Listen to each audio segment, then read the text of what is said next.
When it comes to buying a car, we all want to feel like we're making a smart investment. But what if I told you some cars on the market are nothing short of financial disasters? Cars that look great on paper but quickly turn into regrets on wheels. In this video, we've got worst cars that no one buys, according to Consumer Reports. And trust me, some of these might shock you. From engines that fail prematurely to repair bills that rival a down payment on a new car, these vehicles are riddled with problems. And here's the kicker. The last car on this list is so unreliable, it's practically guaranteed to cost you thousands in repairs before it hits 50,000 miles. Stick with me to the end because this isn't just a list. It's a buyer's guide to what not to buy. Miss this, and you could be driving straight into a financial nightmare that you'll regret for years. At number 5 is the Volkswagen Jetta, often advertised as an affordable and stylish compact sedan. Starting at $21,995, it may seem like a good deal. However, reliability issues tarnish its reputation. Older models, especially from 2019 to 2021, face transmission failures, engine stalling, and electrical problems. These lead to costly repairs and frustrated owners. In fact, recalls have only added to the Jetta's reliability woes. Issues like defective fuel lines and airbag malfunctions have raised concerns about its safety. Crash test ratings are average at best, which is disappointing for a modern sedan. Customer reviews are split. Some like the smooth ride and decent fuel economy of 30 miles per gallon. However, many criticize the cheap interior materials and lack of long-term reliability. The 2009 model is notorious for transmission issues, especially with the DSG gearbox. The 2006 model had engine misfires, electrical failures, and fuel pump problems. Early 2019 models had infotainment glitches, while the 2003 version had power window and ignition coil issues. Reliability issues persist across the years. If you're looking for a dependable sedan, better options exist. The Jetta's stylish looks can't hide its costly problems. Number 4 is the Land Rover Range Rover Sport. One car brand that will not miss the luxury SUV list is the Range Rover. The Land Rover Range Rover Sport, to be specific, offers a swanky interior, comfortable seats, and a quiet cabin. It's powered by a quick turbocharged and supercharged 6-cylinder engine. It also has a twin-turbo V8 option that delivers 530 horsepower. It has a 5-star ANCAP safety rating, but all is not gold. The 2025 Range Rover Sport starts at $85,175, with higher trims reaching up to $124,875. The 2024 model starts at $83,600 for the SE trim. The 2023 SE model has an MSRP of $83,000, while the Dynamic SE is priced at $90,000. The Autobiography trim costs $104,200, and the first edition comes in at $121,500. That makes it one of the most expensive SUVs in the market. According to Consumer Reports, the Range Rover Sport's reputation suffers due to high maintenance costs. The complexity of its systems, parts, and technology can lead to expensive repairs. Regular service by qualified professionals is crucial to keeping it in top shape. The worst years for the Range Rover Sport were 2006 to 2008 and 2013. These models faced engine, transmission, and electrical issues that made them costly to maintain. Owners frequently reported problems that added to the already high cost of ownership. Before we get to the final 3, smash that subscribe button and give this video a thumbs up. These last picks are so bad, you won't believe they even made it to market. Let's get back to it. In the 3rd spot, we find the Fiat 500L. We're now in the bottom three, and unfortunately, the Fiat 500L takes the spot for all the wrong reasons. Starting at $24,000, it might look like an affordable and quirky option, but it's far from it. Models from 2014 to 2017 are notorious for transmission failures and engine stalling. The repair costs can add up quickly, making it a poor financial decision in the long run. While it does okay in crash tests, it lacks the advanced safety features you'd expect for its price. Recalls have also been a problem, with Fiat addressing issues like airbags, fuel leaks, and suspension defects. In addition, the 500L loses value with time, with some owners reporting losses of 50% in just 3 years. It also has a cramped interior, poor fuel efficiency at 25 miles per gallon, and a bumpy ride, according to customer reviews.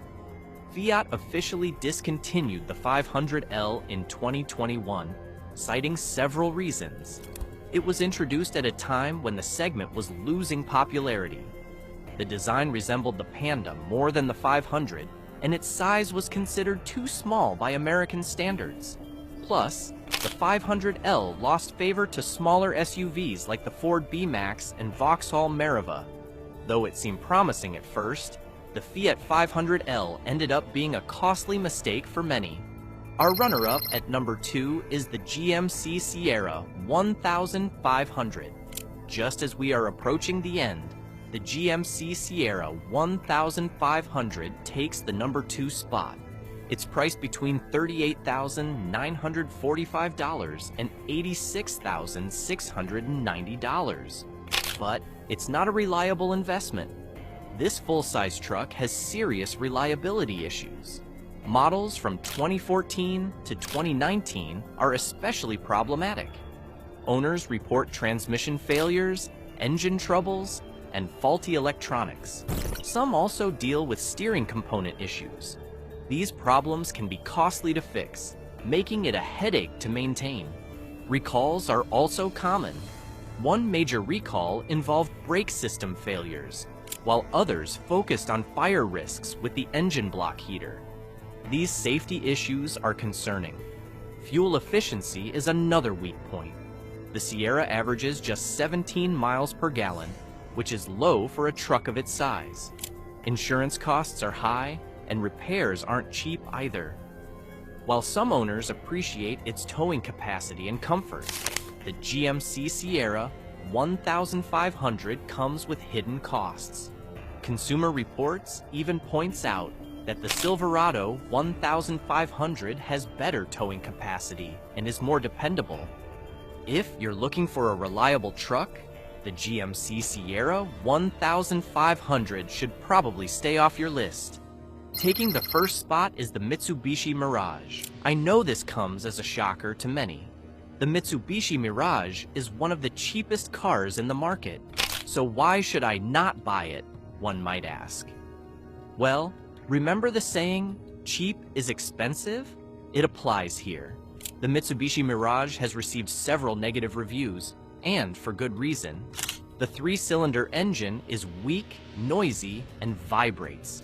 Acceleration is sluggish, making it a poor choice for daily driving. Handling is clumsy, which makes driving less enjoyable. Inside, the cabin feels low rent, the materials used are cheap, and the ride quality suffers as a result. The Mirage scored poorly in the IIHS Small Overlap Crash Test. Consumer reviews say the driving experience falls behind other cars in terms of acceleration, handling, and noise. There have been numerous recalls. The internal acceleration sensor in the Supplemental Restraint System, SRS, can misinterpret vibrations. This causes airbags to fail in a crash. The brakes are aggressive, and some 2018 models have screeching brakes. Air conditioning issues and transmission problems have also been reported in recent models. Maintenance costs for the Mirage are also higher than expected, with an average of $5,135 in repairs during the first 10 years. And here's the kicker. The Mirage is being discontinued in the US market. and there will not be a 2025 model. While the Mirage's low price tag seems tempting, it's a budget car that quickly becomes costly in the long run. These are the worst cars that no one buys, according to Consumer Reports. While these vehicles may seem like good deals, they come with hidden costs and major issues. Don't forget to subscribe and click the link below for cars that are almost perfect, according to Consumer Reports. Alrighty, welcome back. We're at Rooster's place. We're just down the road from the other place, and it's kind of taking me back again. Like this is pretty cool. There's a lot of cool stuff here. That's cool. I appreciate it. Oh man, that's cool. Got to be low, right? That's cool. That's cool. So, what am I gonna? That's cool. Are these wooden seats painted? Cafeteria seats, yep. Yeah. Yep. We're trying to find something that, gave us enough room inside, and that's the best we come up with. Cheapest thing about this truck, and it gets the most compliments of those seats. It's crazy. Sometimes that's the way it works, isn't it? Yeah, right. The cheapest thing about the truck, and it's one of the coolest things about the truck. I love this too back here. Yeah. Where would you show that? Would you Detroit? This has been to Autorama twice. We're at Pomona for the Grand National Roadster Show with it. Syracuse, New York, Triple Crown of Rotting twice with it. We've been all over with this, so.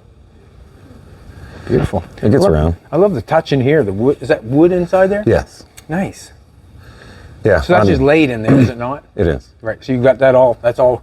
Whatever. And that Yeah, it's all wood inlaid, laid. right. The bottom side's done too. The bottom side of the bed's the same teak and holly, and the lines line up front to back. Inside here is all done same way, but we drive this, so we had to make some mats. That's what I'm talking about. Wood floors right there, man. Yes. You get enough section in there. Get out your old Mr. Clean, clean them things up. Wood polish on it. So clean and nice. Yeah, that's what we're going for. Love the steering wheel. Beautiful. Yep, it's a This is Crestline nice. steering wheel. I love your. I'm not big on the just to buy gauges and stick gauges on everything. You know what I Right. mean? I'm not big on that, but you guys did a nice job on that. Yeah. Putting them it's nice. That's a 46 Mercury dash that we cut every direction.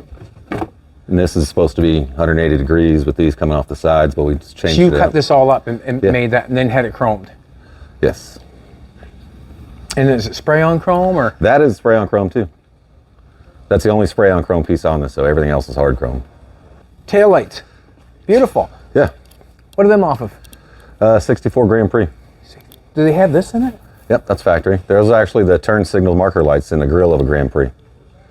So we had to figure out how to cast the lenses and stuff because you can't buy them. Then we put red candy in it to tint them red. We got them in the head up front too for headlights also. You guys are badass. I don't know.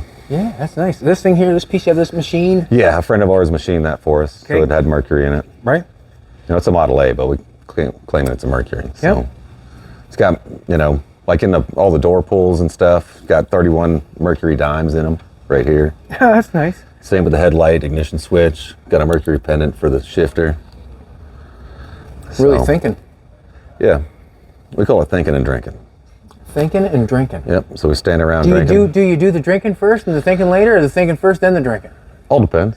I could look at this truck for a quick. Oh, I love your valve pan covers. Nice. Yeah, those come out of Australia.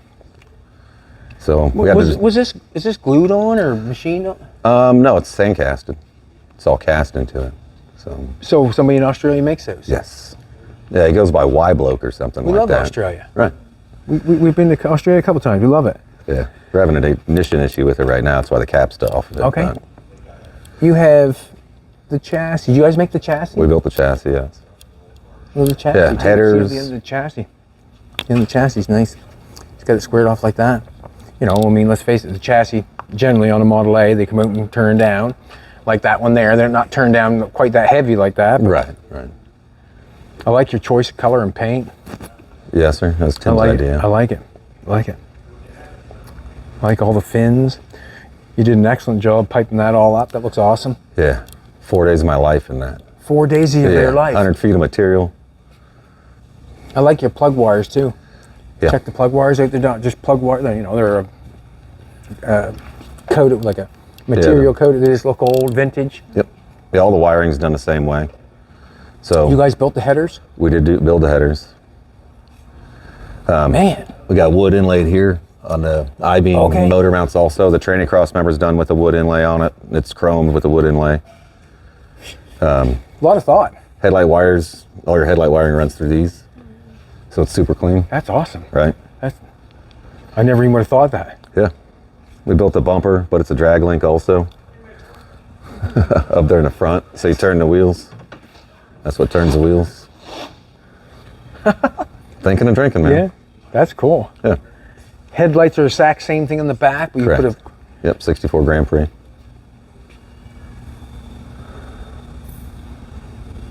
So, well done. I appreciate it. That's awesome. Like 5,000 hours in it. So,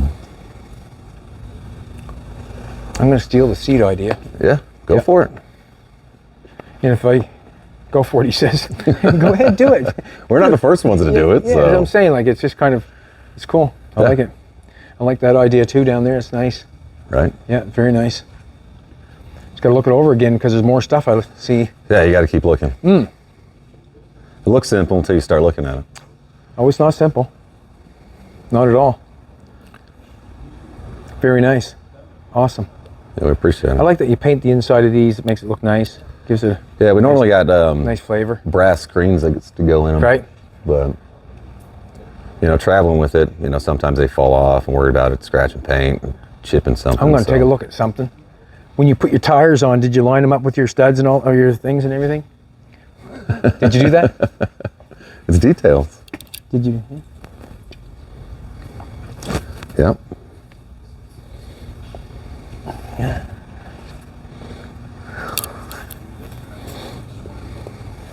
Crazy. Beautiful.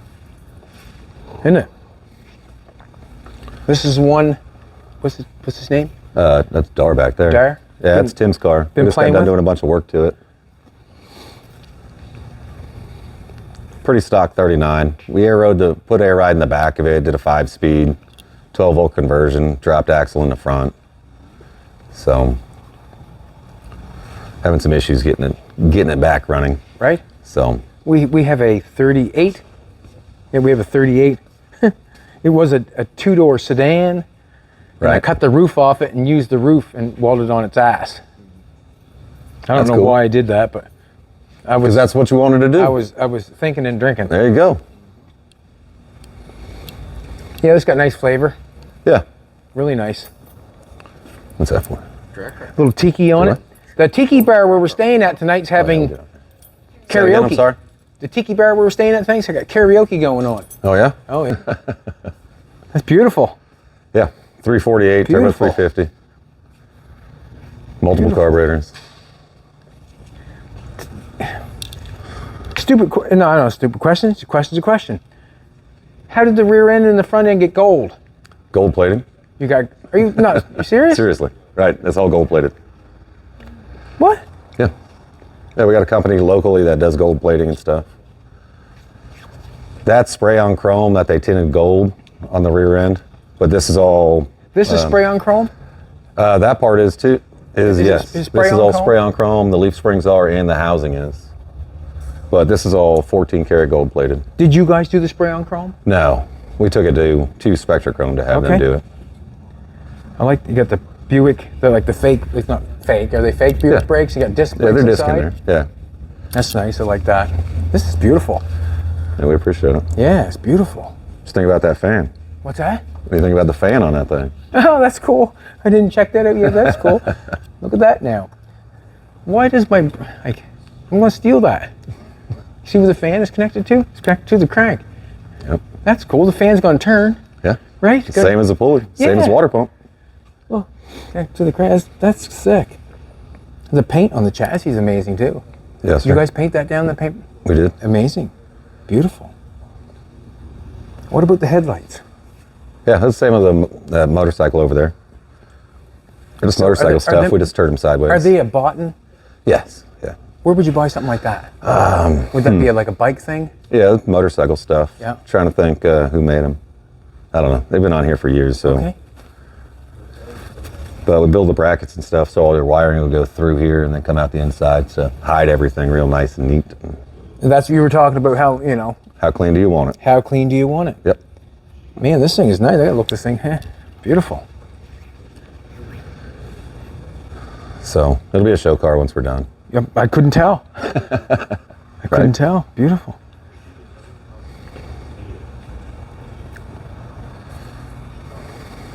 Got the gold nuts on it. Yep.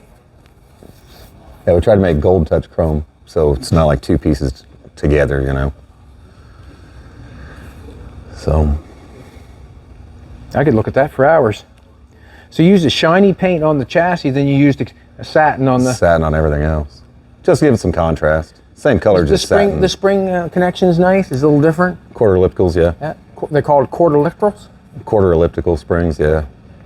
They're adjustable and stuff. Yeah. Just turn the big nut down and tighten them up. Right. I like this setup. I like the shock setup. I like it all. Over 15 years after the first muscle car era had subsided in the United States, horsepower was beginning to climb once again. By 1987, the Corvette's 350 cubic inch V8 had increased in peak horsepower from 200 horsepower in 1982 to 245 just a few years later. And the Ferrari Testarossa was knocking on the door of 390 horsepower with its flat 12 as well. Performance was on an upswing. However, muscle cars were still many years away from matching the power output of their late great 1960s ancestors, all except for one car. See, while GM was struggling to squeeze more than 250 horsepower out of their 5.7-liter V8s, another manufacturer would be building the most unlikely luxury muscle car of them all. With a ground-pounding 430 horsepower coming from its naturally aspirated 5.3-liter V8, this was the hottest factory V8-powered car around. And it wasn't even coming from the Big Three or the United States at all. 3,000 miles across the Atlantic Ocean, Aston Martin was cooking up a masterpiece in old-school speed, and it would be referred to simply as the V8 Vantage X-Pack, whose origins could be traced all the way back to 1967. See, Aston Martin in the years prior had seen a meteoric run-up in brand recognition thanks to the likes of the one and only James Bond. The DB5 was the it car of the world just a few years earlier. But with the DB5 and DB6 cars being just a further update of the aging DB4 platform, it was evident that this design was becoming a bit antiquated and too small for the demand of the ever-changing grand touring market. And as such, the choice was made to fully redesign Aston Martin's flagship car from the ground up. And by 1967, the Aston Martin DBS arrived, offering more speed, more comfort, and more space than its predecessor. The DBS was an elegant gentleman's car like any self-respecting Aston should be. But there was something a bit more sinister about this body style. It was wider, more muscular, and it carried itself differently on the road. It had some attitude to it, but its aluminum body was still hand-formed and assembled just like the brand's other cars. It's also alleged that even the quarter panel shape of this new Aston DBS was very heavily inspired by that period of American muscle cars in the 60s. And its new boxy front end with that wide front grille screamed muscle more than it did opulence. And that's because initially this new DBS was designed to fit Aston Martin's all-new 5.3-liter aluminum dual overhead cam V8. Designed by Tadek Marek, who was Aston Martin's Polish engine wizard, this new engine would be Aston's first ever V8. And as such, they wanted to get it right, which also meant taking their time, so a production-ready version of this engine took longer than expected. As a result, the DBS was sold with the old DB6 inline 6-cylinder engine at first, and it didn't get this brand new V8 that was made for it until 1969. Now, the inline 6 was still a strong performer, making around 280 horsepower, and it was silky smooth. but it lacked the grunt that this body style really needed. When the new Aston Martin V8 finally made its way into the production DBS cars, it made a respectable 360 horsepower with its Bosch fuel injection system. Now, V8 power output-wise, this was right on par with the highest performance American V8s of the same time with similar displacements. Not bad for Aston Martin's first V8 go-around. 360 foot-pounds of torque were also on tap with this motor at 4,500 RPM, which gave the Aston a fantastic amount of mid-range shove. With the DBS's new chassis design that featured a DD-on rear axle, vented disc brakes, and an optional 5-speed manual transmission, this car catapulted Aston Martin into the next decade. 0 to 60 happened in 6 seconds, and the top speed stood at a lofty 160 miles per hour, thanks to the 5 forward gears and the 354-to-1 rear gear ratio. A 3-speed automatic was also available as a transmission option, but it severely hampered performance. The 5-speed was what you wanted to have. However, that fuel injection system that I mentioned earlier that seemed so cutting edge for the time actually caused a myriad of issues. So many, in fact, that Aston actually reverted the later cars back to a carbureted setup because of all the issues they faced with it. They eventually figured it out later on, but it took them a while of just making carbureted cars first. Visually, the DBS V8 cars remained pretty much the same until 1973, which was when the new facelifted cars arrived, affectionately referred to as the Series 2 cars or just the Aston Martin V8s, no longer the DBS V8s. These got a redesigned front fascia that ditched the flat one-piece grille and quad headlight setup for a much simpler and more elegant single headlight setup on each side with a separated grille, and in my opinion, this body looks way better. Power dropped to 310 horsepower by 1973, and as the years progressed, tightening emissions laws choked the Astons out to a mid-200 horsepower peak power range. By the mid-1970s, Aston offered a new Stage 1 engine option, which brought peak power back up to 305 horsepower thanks to a reworked exhaust and new cams. Entering into 1977, the Aston Martin V8 would embark on an upward trajectory that would end up bringing us the baddest version yet. The Aston Martin V8 Vantages debuted in 1977, bringing with them a further redesigned front end with a blocked off-center grille and enclosed hood bulge with 2 large fog lamps in the middle of what used to be the grille. This new rework made the car even more aggressive looking, and under the hood there were big performance gains as well. The carburetors were changed and upgraded to larger 48mm IDF Webers that were mounted on redesigned intake manifolds. Along with these changes, the engine received larger valves, modified exhaust manifolds, updated camshafts, and an increased compression ratio. These mods altogether allowed the 5.3-liter V8 to produce around 380 horsepower, though Aston Martin modestly described the power output as adequate at the time. The suspension for the Vantages was also overhauled with adjustable Koni dampers, shorter springs, and a thicker anti-roll bar, plus the addition of new wire tires. The interiors were also fitted with upgraded materials, fully completing the new Vantage package. Now, for the late 1970s, 380 horsepower was criminally fast. 0 to 60 was now in the 5-second range, and the top speed was knocking on the door of 170 miles per hour. Not bad for a nearly 4,000-pound car back then. It was miles faster than any American V8 at the time, and in fact, it was miles faster than everything, because in 1977, the V8 Vantage was the fastest production car in the world. And there was still more to give, because fast forward a few years to 1986, and the pinnacle of naturally aspirated V8 performance worldwide was here, in the form of the V8 Vantage X-Pack. Named for its 580X engine designation, this new motor would be the best yet, thanks to further improvements made by Aston like new Cosworth pistons, larger carburetors, larger intake ports, a revised intake manifold, and further upgraded cams. Peak power was now bumped to a whopping 432 horsepower. 0 to 60 was now in the low fives, and the top speed was over 170. From the already crazy Vantage to the now even more insane V8 Vantage X-Pack, it was clear that Aston Martin had built Britain's first true supercar.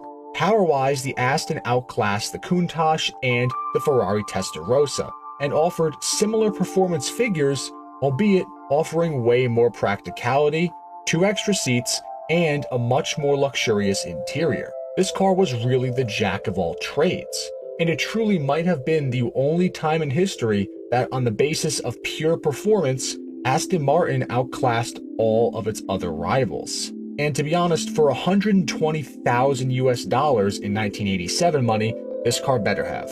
The only shame is that just 137 X-Pack cars were built, according to RM Sotheby's, before the car was phased out for the new Virage and Vantage of the early 90s, which means that your chance of seeing an actual real factory X-Pack car are slim to none. Thankfully though, Aston Martin Works, who essentially are the factory-supported classic Aston Wizards, offer services today to upgrade their V8s into X-Pack specifications and beyond. We're talking a 6.3-liter near 500 horsepower version of that iconic Aston V8 for the man who needs the pinnacle of luxury performance. But of course, that performance doesn't come cheap. Now, the main reason that I wanted to cover this car in a video is twofold. Number one, because it is without a doubt my favorite looking car ever made. And number two, when you put this car in the context of the time it was made, it really was just a muscle car in a suit. And I may get flack for saying that, but I don't mean it in a bad way. Sure, it's an Aston, it's elegant, it's expensive, and it's handmade. But a carbureted V8 with a manual transmission and rear-wheel drive, it doesn't really get any more classic muscle than that. Especially with the looks of this generation Aston car, it really does look like just a better put together, more sculpted version of a muscle car. So that begs the question, is this classic Aston truly the ultimate luxury muscle car, or is it just an overpriced alternative?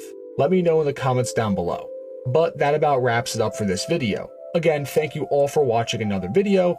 Please make sure to like, share, and subscribe. It really helps me out. Until next time, enthusiasts.